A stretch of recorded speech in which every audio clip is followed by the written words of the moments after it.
palakpakan po natin ang ating minamahal na pangalawang Pangulo, VP Inday Sara Duterte. Maraming salamat, Senator Amy Marcos, for a message.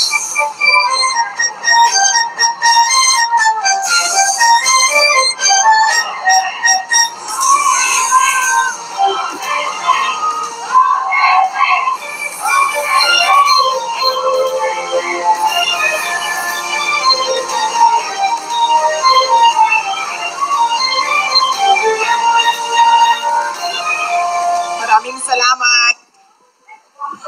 Mga kababayan, ladies and gentlemen, Assalamualaikum warahmatullahi wabarakatuh. Madayaw, maayong adlaw kaninyong tanan. Magandang araw sa inyong lahat. Happy Independence Day po sa inyong lahat. Unahin ko po muna ang aking mga pagpapasalamat dahil po baka sa sobrang excitement natin mamaya ay malimutan ko ang mga pagpapasalamat ko. Una po, ang pagpapasalamat ko sa inyong lahat, mga kababayan namin dito sa Malaysia, sa inyong oras, sa inyong paghahanda ng damit, sa pagkakataon na ibinigay ninyo sa amin ngayong araw na ito para po tayo ay makapag-celebrate ng Independence Day celebration dito sa Kuala Lumpur. Marami sa inyo ang nagpalit ng day off, nag-absent, bigla na lang nawala sa trabaho. Meron din namang pinayagan ng kanilang mga employers.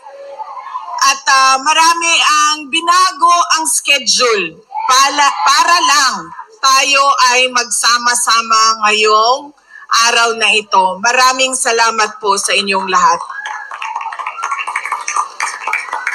Alam ko po yung pagbabago ng day off dahil kanina doon sa baba, pagdating ko ay meron tayong mga kababayan na nag-aantay. Picture na lang daw sana dahil hindi sila imbitado at hindi sila makaakyat dito sa taas. So sabi ko, wala namang problema. Ako nang bahala sa inyo. Picture tayo dito, akyat tayong lahat doon sa taas. Nasa likod po sila. At noong kami ay paakyat sa elevator, sabi po nung isang kababayan natin, Inday Sara, nagpalit ako ng day off para sa iyo. Kaya po, una po talaga ang aking pagpapasalamat sa inyong lahat dahil nandito kayo.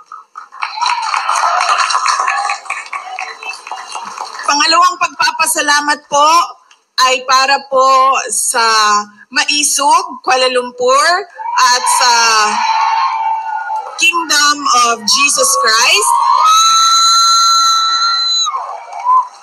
Dahil po tinulungan nila kami, ang Office of the Vice President, na ma-organize po ang ating pagtitipon ngayong hapon na ito. Maraming salamat sa inyo. Sigurado ako marami sa inyo ang wala pang tulog dahil sa paghahanda ng ating celebration ngayong araw na ito. Ang susunod na pagpapasalamat ko ay sa mga kasamahan ko po sa Office of the Vice President. Maliit lang po ang team namin, pero sila po yung kausap ng ating mga local organizers. Unang-una na po si Jaira. Jaira, led by Jaira. Hindi ko na pangalanan ng iba. Maraming salamat. Si Jaira din po, walang tulog. Galing pa yan sa Hague hanggang papunta sa Kuala Lumpur. Siya po yung kausap lagi ng mga parallel groups natin, ng mga OFWs natin at mga local organizers natin para mabuo po yung mga programa sa iba't ibang lugar sa mundo. Maraming salamat sa mga kasamahan ko. Ang susunod po na pagpapasalamat ay sa akin pong mga kasamahan. Una na po si Senator Amy Marcos, Senator Robin Padilla, si Attorney J.V. Hinlo, si Dr. Marites Richard Mata, at si Attorney Jimmy Bondok. At kasama niya po ang atin pong nagdadalang tao. Congratulations, Attorney Isabel. Alam niyo po, magtataka kayo, tapos na naman ang kampanya. Totoo yun. Pero bakit nandito si Attorney Hinlo, si Attorney Bondok, si Dr. Mata?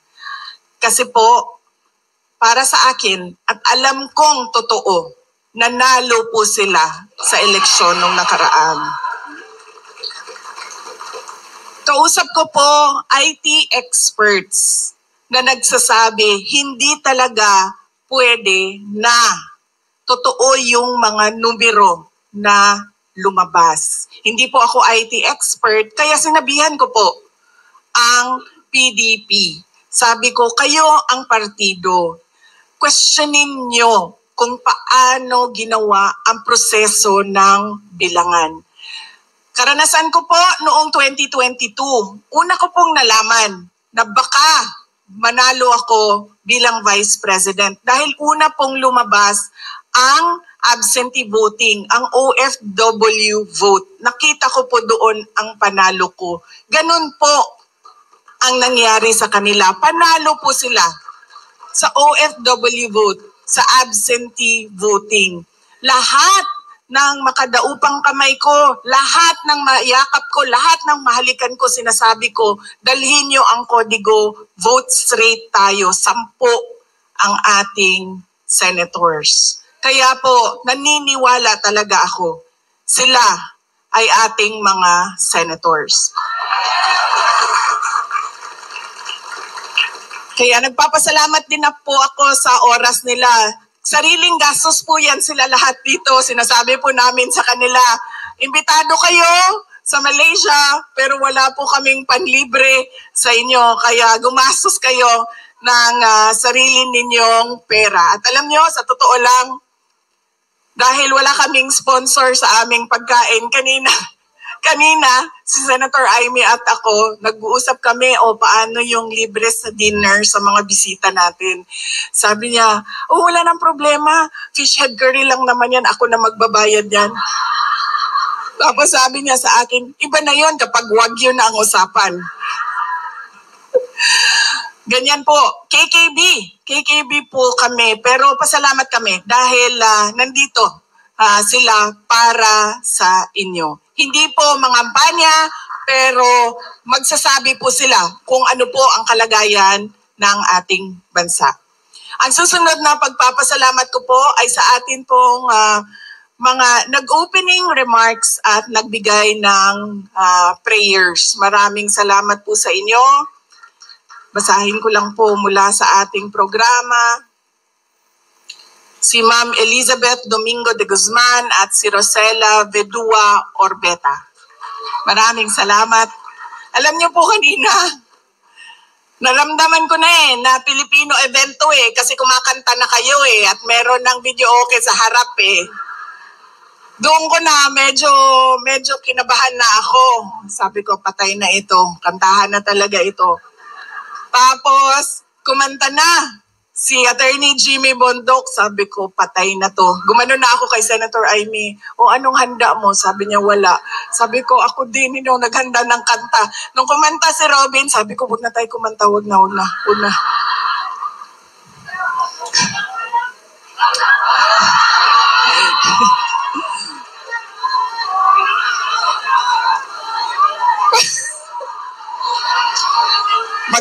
Mag-practice muna kami ni Doc Marites Mata, ha? Tapos babalikan namin kayo mamaya. Kabisaduhin ko muna yung kanyang moves. Kaya po tapos naramdaman ko po yung init ng inyong pag-welcome ba? Yung init ng inyong pagtanggap sa amin dito. Maraming salamat. Thank you. Kinabahan ako sa inyong kanta talaga kanina. Sabi ko, patay, wala akong handa. Noon pong kinakanta yung You Raise Me Up. Ito po ay alam nating lahat, kanta ni dating Pangulong Rodrigo Duterte. At lagi ko po yung naririnig. Sa sasakyan niya, sa bahay niya, pinapatugtog niya yan. At alam niyo po, kanina, medyo na-touch ako sa kanta. Dahil naalala ko siya. At syempre, malayo siya sa ating lahat. At alam niyo, naalala ko din siya sa mga turo niya sa akin kanina. Dahil medyo syempre na ano yung damdamin ko sa kanta, pero naalala ko lagi sinasabi niya sa akin noong ako ay lumalaki, bawal umiyak. Mag-isip ka lang ng solusyon, always forward, bawal umiyak. Ito, hindi ako nagpaalam kay Kitty, pero sabihin ko na sa inyo, nung isang beses na magkasama kami sa pagbisita doon sa loob ng ICC Detention Unit, sinasabihan ko na yan sila lahat bago pumasok. Huwag kayo umiyak doon sa loob. Huwag kayo umiyak kasi magagalit yan. Huwag kayo umiyak. Ilang beses yan. Isang beses, kasama ko si Kitty, hindi nakapagpigil. Kasi siya naman ay malapit talaga kay Pangulong Duterte. In fact, hanggang ngayon, pag merong pagkakataon, ay tumatabi pa din sa tulog si Kitty sa aming tatay. So umiyak. Gumanon na ako sa kanya. Tapos, nakita siya. Siyempre, nakita siya kasi gumaganyan doon eh. Tapos, pinagalitan. Sinabihan siya, your tears won't help. So sabi ko,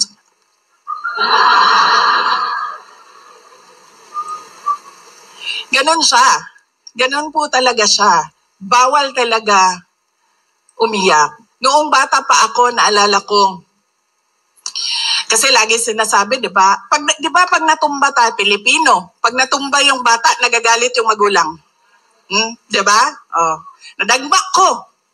Sinundo niya ako sa paaralan. Tumatakbo ako papunta sa sasakyan. Tapos diretso, plak! Diretso talaga, flat. Medyo hindi pa ako kagad kasi nagulat ako sa nangyari sa akin eh. Masakit. Pero nakita ko, nakatingin yung tatay ko, nandun sa sasakyan eh. Gumaganyan. Upo ako sa sasakyan, tapos sabi niya, huwag ka umiyak. Masakit eh. Diba? Diretso eh. So ganon po, kahit noong nakwento ko na ito, noong nasa law school ako, iyak ako, sabi niya, hindi nakakatulong yaang iyak mo. Ang dapat mong iniisip kung ano yung solusyon sa problema. Kaya kanina, napagaganda nung kanta at naramdaman ko talaga siya dahil naalala ko yung tatay ko pero bawal umiyak. So, at alam niyo po, Attorney JV, totoo yan. Itim po ang nararamdaman nating lahat ngayon kung ano yung nangyayari sa bayan natin. Kaso po, nung binasa ko yung program, nakalagay po doon, may best dress contest. Sabi ko doon sa mga kasama ko, kasi nahuli na dumating yung mga kasama ko eh. Nung nabasa ko yung program na may best dress, sabi ko, pakisabi, dalhan ako ng Filipiniana. Kasi sasali ako sa best dress contest, di ba? Siyempre. Sasali ako sa programa na ito. Pero, nung pagpasok ni Robin Padilla, nakita ko yung kanyang barong, sabi ko, aba, napakaganda ng pagkasukat, pagkatahi. Yung sa akin medyo maluwang-luwang pa. Sabi ko, wala na, talo na ako sa best dress. Tapos nung pumasok sa Senator Amy, natanggap ko na po na hindi ako ang best dress. Sabi ko sa kanya kanina, Sabi ko, ang ganda ng green mo. Sabi ko, sa akin na yan. Binigay naman niya sa akin. Gusto ko yan dahil see-through, parang pang-Ivana Alawi. Kitang-kita dito, no? Pero, kanina, nung nakatayo si Attorney Jimmy Bondok dito sa harap, Attorney JV, naisip ko na siya na lang ang ating i-best dressed sa table namin. Kasi nagpagawa siya ng barong para sa oath-taking niya.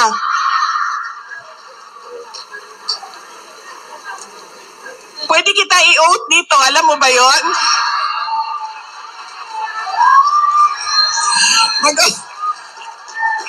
Pwede ko i-administer yung oath mo.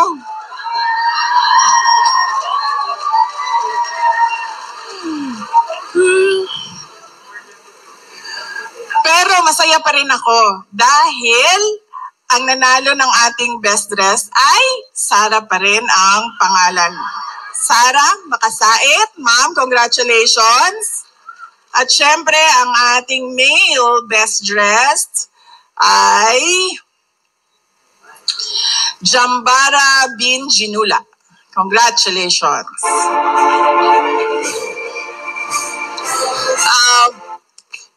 Doc Marites, bahala na si Batman, diba? Sabihin ko sa'yo, wala nang mas Pilipino pa sa akin. Kanina, si Jaira, yung atin pong lead organizer galing sa Office of the Vice President, 1:34 na. Nasa hotel pa ako. 1:30 ang magsisimula yung program natin, di ba? 1:34 na, nasa hotel pa ako. Sabi ko sa kanya, Jaira, sabi ko, gusto nyo ba na magsimula na kayo? Kasi ang usapan natin, 1:30. Hahabol na lang ako. Sabi ni Jaira, hindi. Kasi gusto ng mga kasama natin, mga kababayan natin, kasama kanila na kumanta ng Lupang Hinirang. So sabi ko, okay. Pero sabihin mo sa kanila, traffic. At malilate ako. Totoo naman. Totoo din naman talaga. Pero dapat umalis ako ng 1:00 para umabot ako ng 1:30. Hindi ako aalis ng 1:34 para dumating ng 2:00. Isa pa, traffic yan. Yan lagi pakisabi na traffic. Pangalawa, bahala na si Batman. Noong galing kami sa Hague, tapos nakalimutan ko lang kung ano yung topic namin ng nanay ko. Sa galing kami sa Hague, nito lang nag-duty kami, bisita doon kay dating Pangulong Duterte. May sinasabi siya sa akin. Tapos sabi ko, Ma, bahala na si Batman, ma. Uy! Tapos sabi niya, Day, sino si Batman? Sabi niya, lagi mo yan sinasagot sa akin sa chat. Sino si Batman? Sabi ko, Ma, si Batman ba? Yung cartoon character ba si Batman? Batman and Robin, Batman! Tapos sabi niya, oh, bakit bahala si Batman? Napaisip din ako, bakit nga ba bahala si Batman? Bagong ba, fresh na fresh yan. Kagagaling lang namin sa biyahe. Tinanong talaga ako ng nanay ko, sino daw si Batman? At hindi ko na rin alam, bakit ba bahala si Batman? Bakit hindi bahala si Superman? Spider-Man? Yan din kasi lahat na ang tanong ko, ang sagot ko sa lahat ng mga tanong na walang sagot. Kapag hindi ko pa naisip kung ano yung solusyon. Bahala na Batman. Kahapon, alam niyo po, galing kaming Hague. Nakita niyo po yung mga lakad namin doon dahil nagpapalit-palit po kami ng pamilya para panigurado na meron pong pamilya nandoon nagbabantay kay dating Pangulong Duterte. So palit-palit po kami lagi. Ako, si Hanilet, yung kuya ko, sumama sa amin si Baste. So kagagaling lang namin doon. Tapos sa sobrang pagod ko, sa totoo lang din talaga, pagod na din talaga ako na magbiyahe doon. Kasi ano ba yung biyahe doon? 6 hours plus 9 hours, no? 15 hours yon papunta, tapos 15 hours yon pabalik. Tapos gagawin mo yon every 2 weeks. 15 hours, 15 hours. So napagod ako. Hindi ko na naayos yung aking gamit. Dahil umuwi lang kami ng isang araw. So umuwi kami ng 5, no? Tapos 6 nasa office tayo. Yes, umuwi kami ng June 5.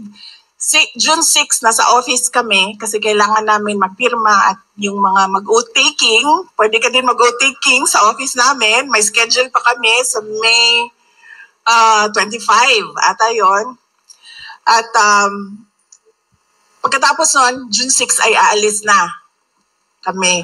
So sa sobrang pagod ko, yung maleta ko, suitcase ko, galing sa Hague. Yun ang dinala ko. Papunta sa biyahe namin. Galing kaming Vietnam. Sinama ko po yung anak ko at kami lang dalawa at nagbiyahe kami ng Vietnam. So yung dala ko, yun ay galing sa Hague. At nakakatawa dahil yung mga pasalubong na dapat maiwan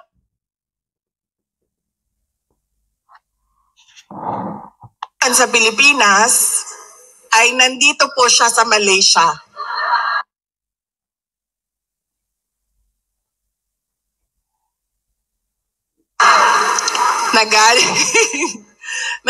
Ganyan,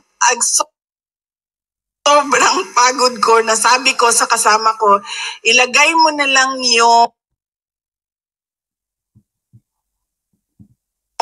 dalawang Filipiniana, ito dinagdag lang kasi nagkulang. Dalawang Filipiniana, ilagay mo na lang yung pasok mo.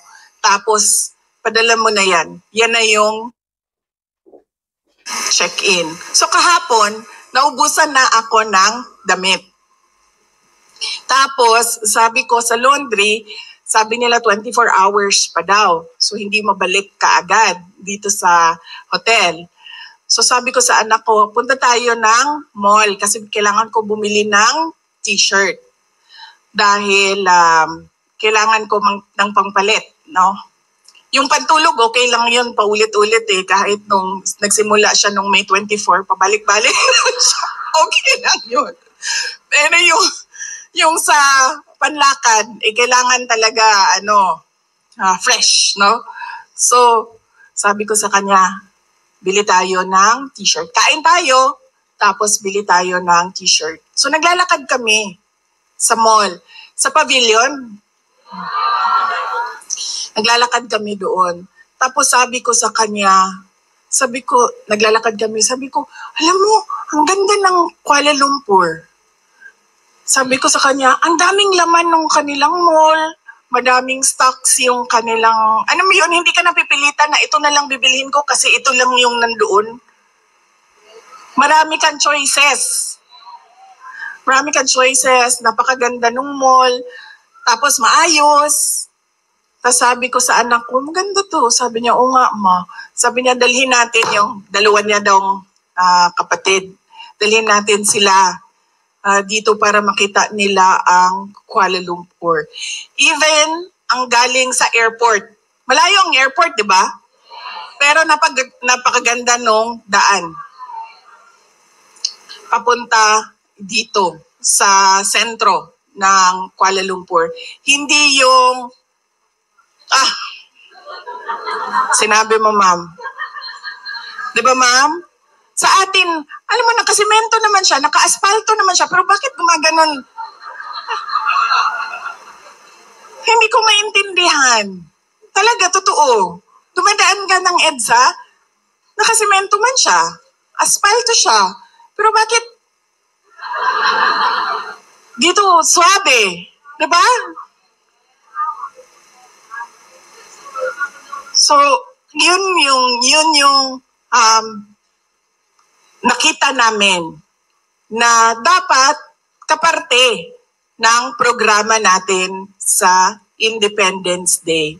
Yung mga best practices sa ibang bansa na kayong lahat nakita ninyo. Dahil tumira, nagtrabaho, 20 years, 15 years, 10 years kayo sa ibang bansa at nakita ninyo kung ano yung mga pinakamaganda na ginawa nila para sa kanilang bansa na gusto natin makita sa ating bayan. Na ngayon ay pangarap pa lang, pag-uusapan natin, pero sa susunod dapat nakita natin, naramdaman natin at maipamana natin sa mga anak natin. Hindi yung kung ano yung 1990s, ay ganun pa rin ang ibigay natin sa ating mga anak. Kaya po napakahalaga ng celebration natin ng Independence Day. Dahil ito ay celebration ng ating kalayaan, pagpapasalamat sa ating mga ninuno, pero ito din ay pagkilala ng ating mga problema bilang bayan at ito din ay panahon para tayo ay makapagbigay ng ating mga pangarap para sa ating pinakamamahal na bayan. Isang maisog na pagbati. Intro pa lang po yun. Ito po yung totoo na speech. Ito po yung totoo na speech. Kailangan ko po gawin ito kanina, si Senator Amy, sabi ko sa kanya, huwag mo ako kasapin kasi hindi pa tapos yung speech ko. Ginagawa ko siya. Tapos habang kumakanta si Jimmy Bondok, gumaganon-ganon ako, pero edit ako ng edit na speech. Habang kumakanta si Robin Padilla, sabi ko, Jaira, pasa mo sa akin yung ano. Tapos sabi ni Senator Amy, Baba, bakit parang seryoso yung speech mo? Bakit ano? Siniseryoso mo yan? Sabi ko, trabaho ko kasi. Trabaho ko ang magbigay ng mensahe para sa inyong lahat.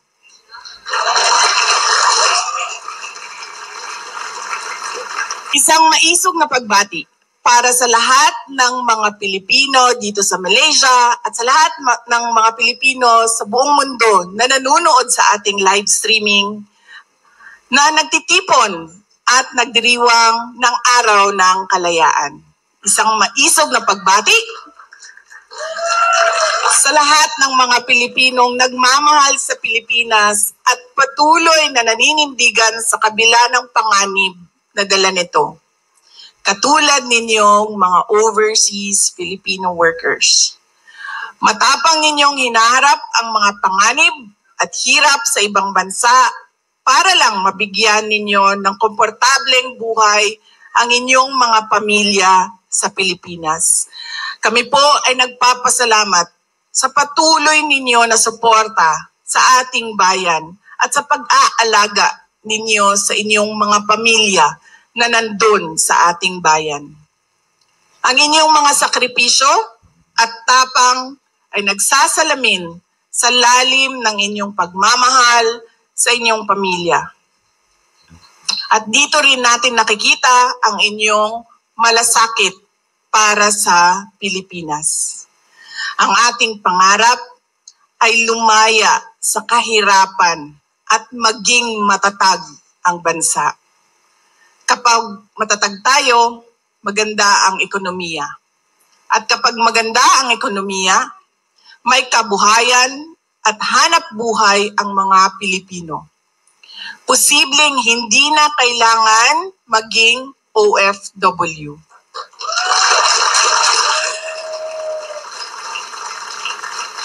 Aalis lang po tayo sa ating bansa, hindi dahil sa pangangailangan, kundi dahil sa kagustuhan.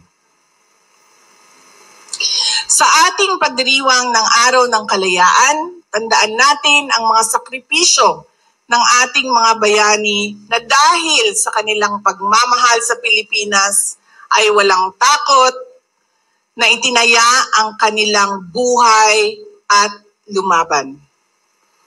Paalala rin ang araw na ito na ang kalayaan ay makakamtan lamang natin kung tayo ay tunay na nagkakaisa.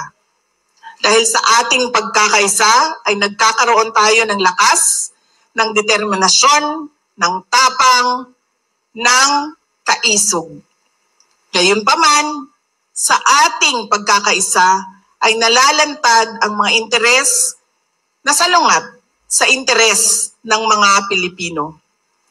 Nabubunyag ang tunay na kulay at nalalantad ang kanilang pagbabalat kayo. Gamit ang dahas at hiram na kapangyarihan ay papahirapan nila tayo. Ang dinaranas ngayon ni Pangulong Rodrigo Duterte ay konkretong halimbawa nito. Alam niyo po, meron na po akong mga nakilala sa iba't ibang bansa dahil sa trabaho ko, mga dayuhan. Dahil sa trabaho ko bilang isang vice president at dating education minister. At sa mga nakausap ko, lahat sila nagsabi, it is unthinkable for a government to surrender its citizen to a foreign power. Yan ang eksaktong sinabi sa akin ng isa sa mga nakausap ko. Tapos, lingo-lingo siya, pero sa Pilipinas, napakadali na ibigay ninyo ang inyong former head of state. Kaya ako man ay, kahit hindi anak, kahit sabihin na lang natin, karaniwang mamamayan, nahihiya ako sa ginawa natin sa ating dating Pangulo.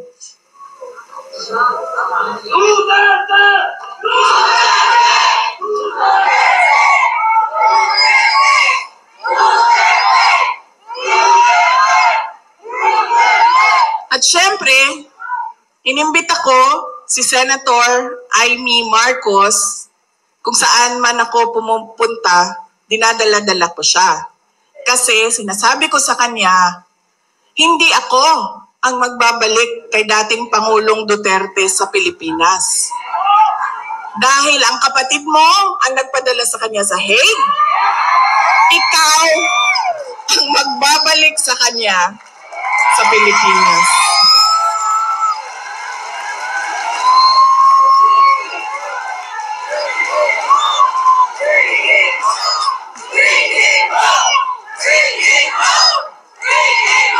Di ba? Ako ba din nagatod sa iyahan dito? Dilihan? Di ba? O, di iyahan igsuon man, di ikaw ang magbalik ana dito sa mga sa Davao. Kaya dala-dala ko yan siya lagi. Kahit saan ako pumunta. Kasi alam nyo, bakit?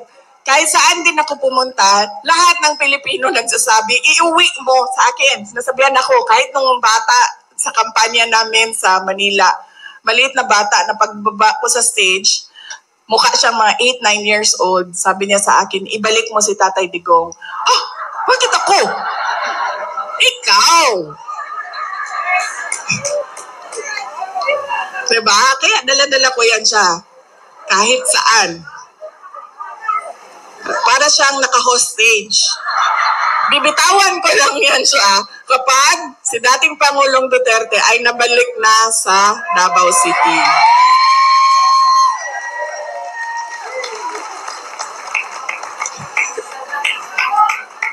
Tapos pagbabayarin ko pa yan ng fish head curry mamaya. Tulad kay Pangulong Duterte, dahil sa kanyang patuloy na pagmamahal at malasakit sa ating bayan, ay itinuring siyang kalaban ng mga taong lasing sa kapangyarihan. Patunay din ito ng ating karanasan na nagpapakita na ang pagmamalasakit at paglilingkod sa bayan ay banta sa interes ng iilan lamang.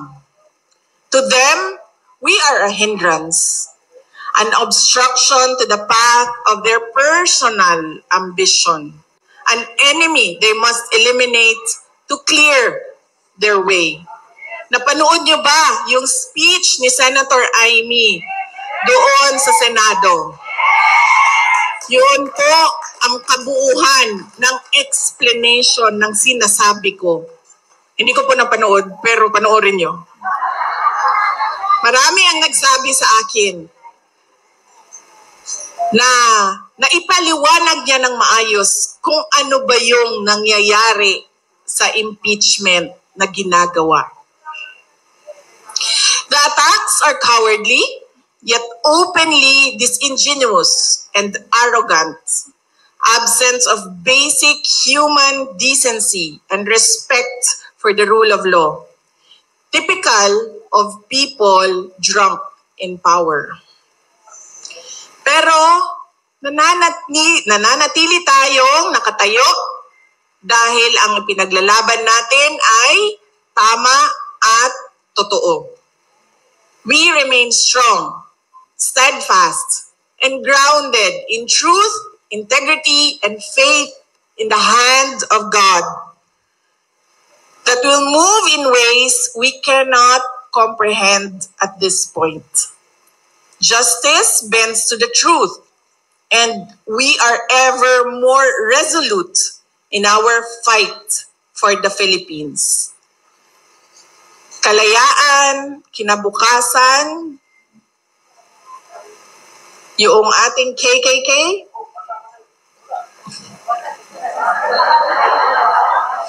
kasaysayan, kalayaan, kinabukasan. At naniniwala akong may papanalo natin ang laban na ito dahil laban natin itong lahat.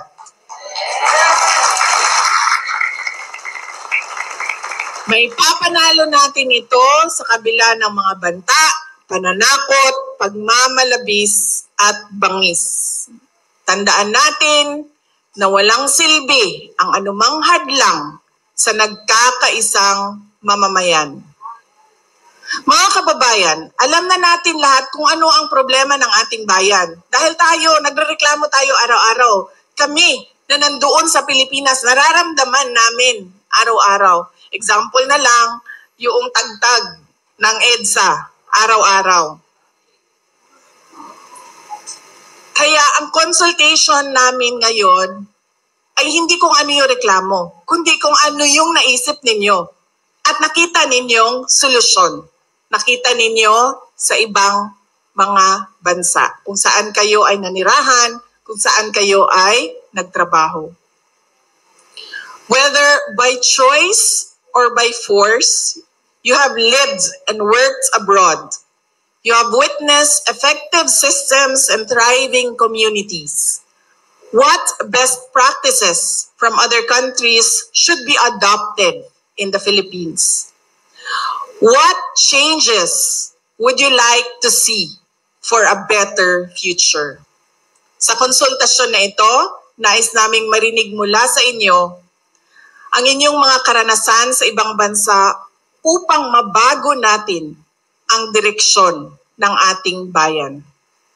We should demand change. We should fight for change.